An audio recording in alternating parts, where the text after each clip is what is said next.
Hello and welcome to Stern Effects. I'm Eran and this time I'll show you 4 different ways to create a synthetic star field in After Effects.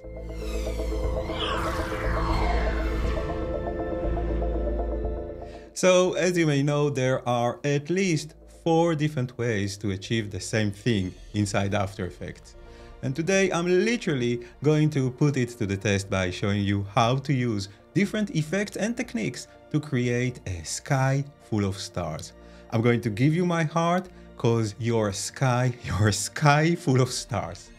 Okay, enough with that and let's begin. So as usual, I'm going to start with a composition that I already started to build. I'm going to show you what we have over here, and I'm stealing my own thunder because the name of the solid layers are actually the name of the effects that I'm going to use to create the different versions of this star field. But first, let's start with the background, which I've named color gradients. If we're going to take a look at the effect controls, I'm using here the VR color gradients effect. And the reason that I'm using it is because this effect, if I'm going to select it, will allow us to use up to 8 colors to determine the way that the background is created. I'm going to switch off the brightness and contrast effect just to show you how this looks. And I set the opacity of this effect to 80%. And as you can see, I'm sampling from different shades of blue and dark blue and of course cyan and sometimes purple. Anyhow, on top of it, I'm adding the brightness and contrast. And this is going to be our background. Now, above everything, I have a fractal noise layer, which I've named Nebula. I'm going to enable it. And just to show you how this looks on its own, this is using the dynamic progressive fractal type. And the things that I've changed here are the scale. I set it to 1000. And then I'm animating the offset turbulence, ticking the perspective offset, which is giving us this very nice puffy nebula or smoke in space. Now this layer is using the overlay blending mode, so both of these together look like this. Now I also have this image of a space station that I've downloaded and key out from Adobe Stock. And I also set a very simple scale and rotation animation for this layer. Okay, so now we are ready to start creating some stars in the background. And I'm going to start with the easiest and simple way to do it, which is using the CC Starburst effect. So all I have here is just a solid layer. If I'll turn it on, this is how it would look. And I'm going to go to the effects and presets and start to type the word star. And I'm just going to close the animation presets as well as the other stuff which is not relevant. And this is the one that I'm looking for, the CC Starburst effect. I'll double click on it, and instead of getting white stars, it's actually using the color of the solid and create dark dots everywhere. So to remedy this, I'm going to return to the effects and presets and type in fill. Double click to apply the fill effect. I'm just going to drag it above the starburst, and I'll click on the color chip and set it to white. And now we have something that we can start using. So this is it by default, way too fast and obviously just a bit too big to our needs. So my recommendation, I'm going to collapse the fill effect, is first to start with the speed. I'm going to reduce it to 0.01 and then I'm going to change the size of the dots from 100 to 25. Now if I'll go to the beginning and press spacebar, you can see how this looks. And because this is basically a particle-based effect, you can see the stars are shimmering. So they are generating all the time. And if this is what you are after, then this is it. You can stop the tutorial, you can like the video, subscribe to the channel, and I'll see you next time. But if you're here to stay, I can offer you a few more options. So let's switch off the visibility for the starburst and enable the visibility for the fractal noise effect. Again, I'm starting with a black solid. I just named those layers so we'll know what we are doing with them. And over here, I'm going to start to type fractal. Double click on the fractal noise effect and then clear my search. In the fractal noise, I'm going to start instead of basic with the subscale. This is a personal preferences, but of course you can go your own way. I just find out that this is going to usually give me the best results. I'll change the contrast to 50 and then tab to the brightness and set it to -60. Next, I'll open up the transform and I'll start by changing the scale from 100 to 6, which is going to give us these tiny dots. Hopefully you can see them.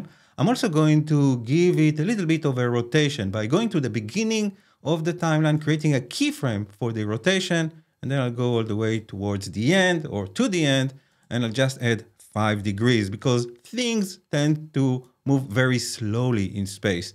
Now it's very difficult to see, so first I think I'm going to change the blending mode from normal to screen.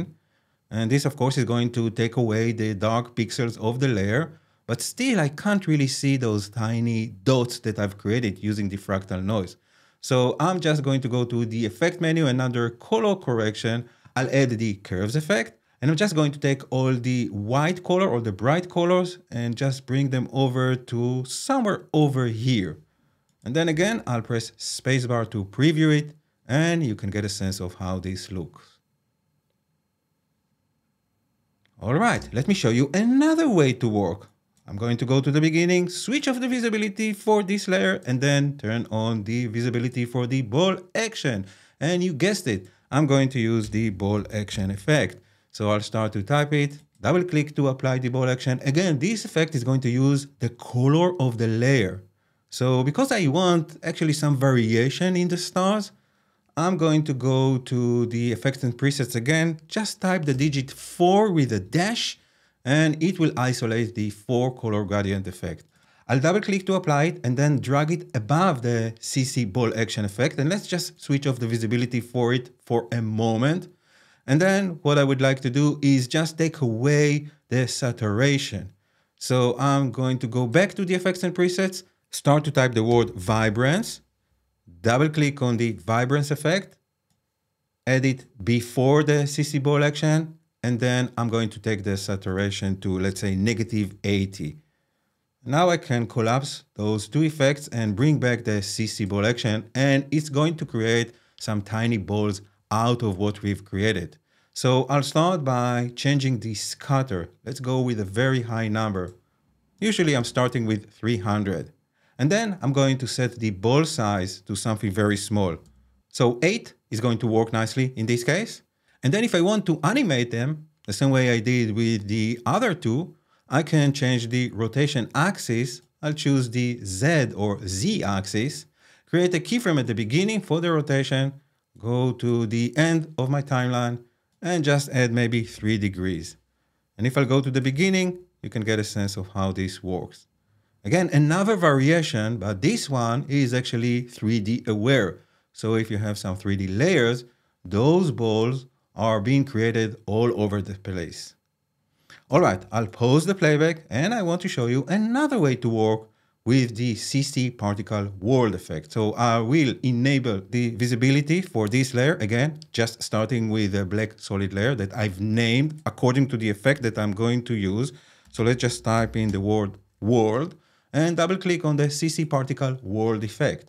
I'm actually going to go back to the ball action layer and grab those two effects that I've used. So I'll copy the 4 color gradient and the vibrance, and I'll paste them over there above the CC particle world. Just want to hide it for a moment and maybe change color 4 to some brighter white. And this means that now if I'll turn on the CC particle world effect and go straight to the particles, and I'm just going to move my playhead so you can see what I'm doing here. If I'll change the color map to origin constant, it's actually going to sample colors from the layer itself. So from the 4 color gradient and of course the vibrance effect. Okay, so let's start over here. I'll change the particle type to shaded sphere. And then I'll change the birth size to something smaller, 0.02. I'll copy this and I'll tab to the depth size and change it to the same value. I'll also set the maximum opacity to 100%, and we have a bunch of stars over here. All right, I'll close the particle section, and then I'll go to the physics. I want to cancel the velocity, so I'll set it to 0 as well as the gravity. And then I'll open up the producer, and I'll play with the radius X, basically just stretching it so it will cover my entire scene, as well as radius Y and also radius Z. All right, now I'm just going to go to the birth rate and raise it to, let's say, 10. So I'll have much more particles. But the thing is that I want to create them from the beginning of my composition. So I don't want this effect to look like this, as if the stars are just being born. So what I'll do is go to, let's say, 1 second, create a keyframe for the birth rate, then move forward 1 frame by pressing page down or Command or Control with the right arrow. And then I'm going to set the birth rate to 0, as well as change the longevity to something very high. So my scene, my comp is 10 seconds. I'm going to set it to 20 seconds. And this means that from this point onward, the particles are just going to remain. They're not going to born.